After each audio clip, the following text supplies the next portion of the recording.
Now Barton does bring up Thomas Cooper in his chapter in a section with the heading, "Was Jefferson's faculty composed of Unitarians?" With a question mark, because he's going to debunk that Jefferson's faculty was composed of Unitarians. The thing is that that's a straw man argument, because nobody has claimed that Jefferson only hired Unitarians since John Wright in 1820. So Barton debunks that non-existent claim by saying that there were faculty members who were Episcopalians and a Lutheran and whatever, and then gets to Cooper and says that Jefferson once invited Thomas Cooper to be professor of chemistry and law, but when it became known that Cooper was a Unitarian, a public outcry arose against him, and Jefferson and the university withdrew its offer to him.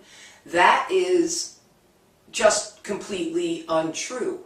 The university did not withdraw its offer to Cooper.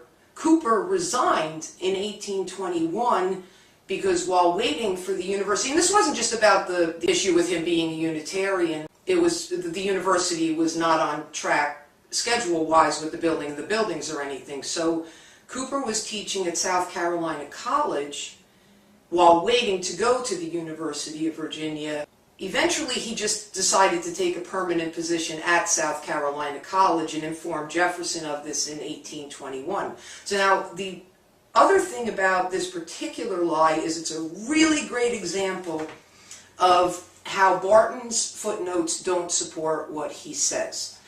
Now, people who believe David Barton will always say, oh, but he's got all these footnotes, everything is so well documented, to which I reply, but look up his footnotes. You'll find that an awful lot of them say something completely different than what he is claiming they say, and this is a great example, because what Barton's footnote leads to is page 389 of volume 19 of the writings of Thomas Jefferson.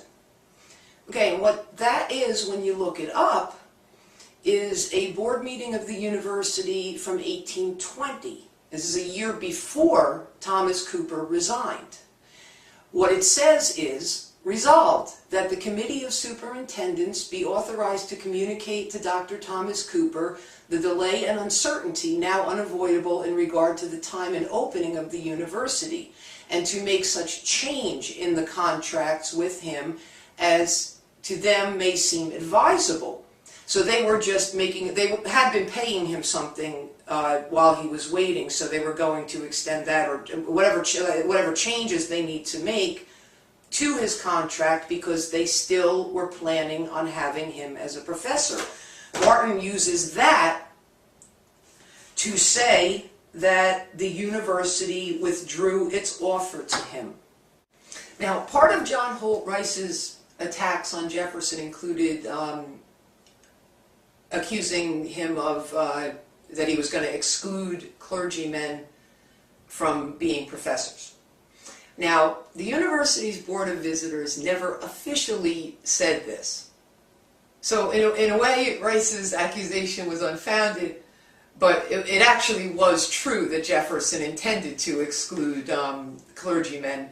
And the proof of that is that in 1824, when Jefferson sent Francis Gilmer, that guy that he wanted to have as the law professor, sent him to Europe to recruit professors, this exists, notes from that meeting that Jefferson wrote, and they included his criteria that he was giving Gilmer as the instructions for his recruiting professors for the university, and it says, this is Jefferson's words, no clergymen.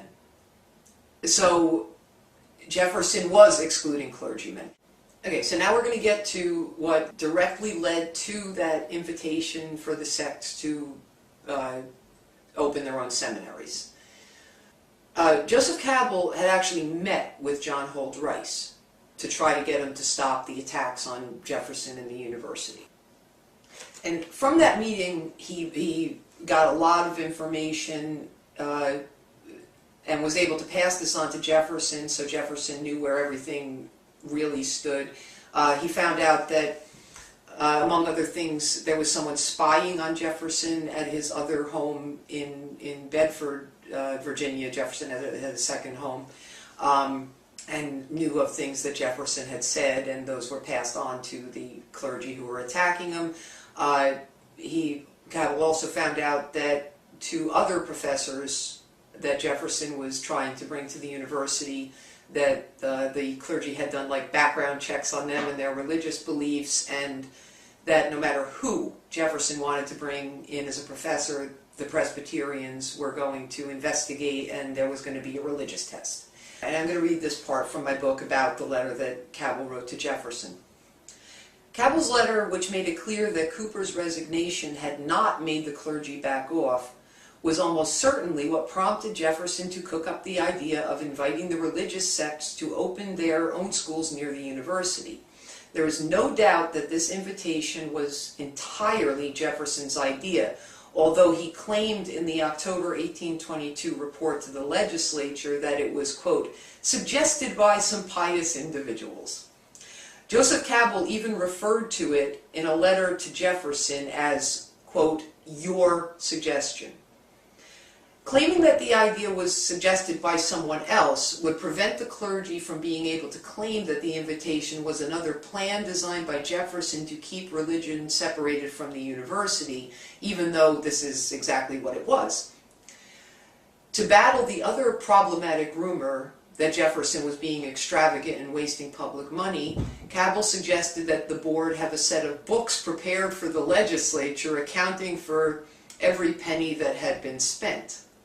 The combination of the invitation to the religious sects and the account books worked. In February 1823, the university loan bill was passed by the legislature, and as I said, a lot of this, it was holding up the funding.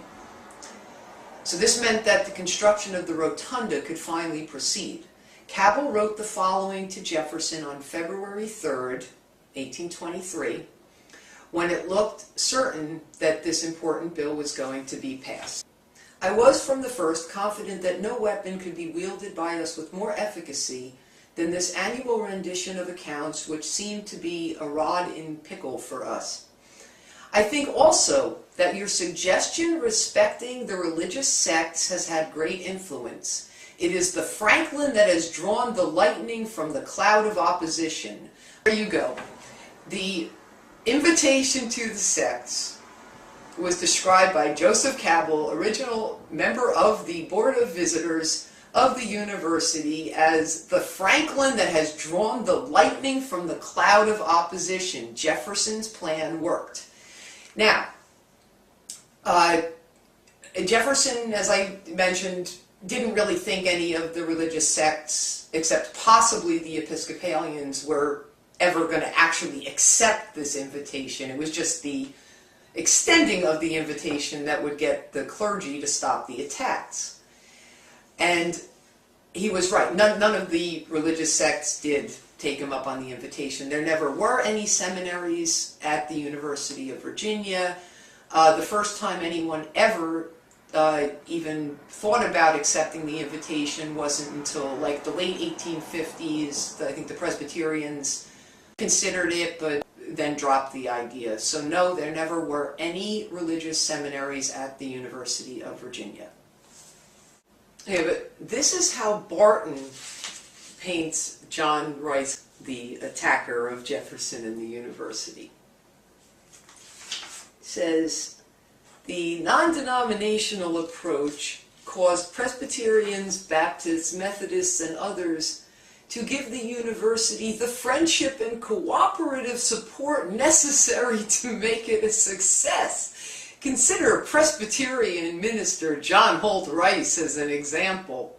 Holt was, oh, there's a typo in Barton's book, that should be Rice.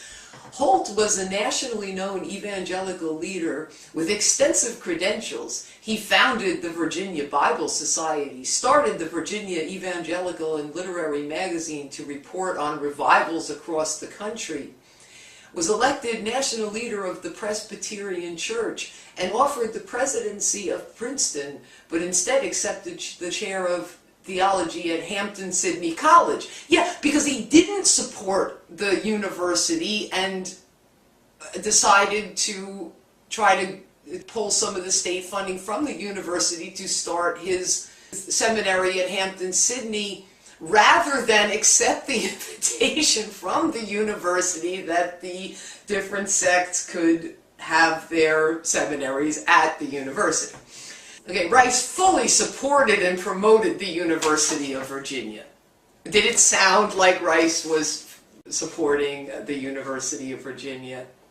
Okay, so Barton's version of what this invitation to the sects to open their seminaries resulted in is this.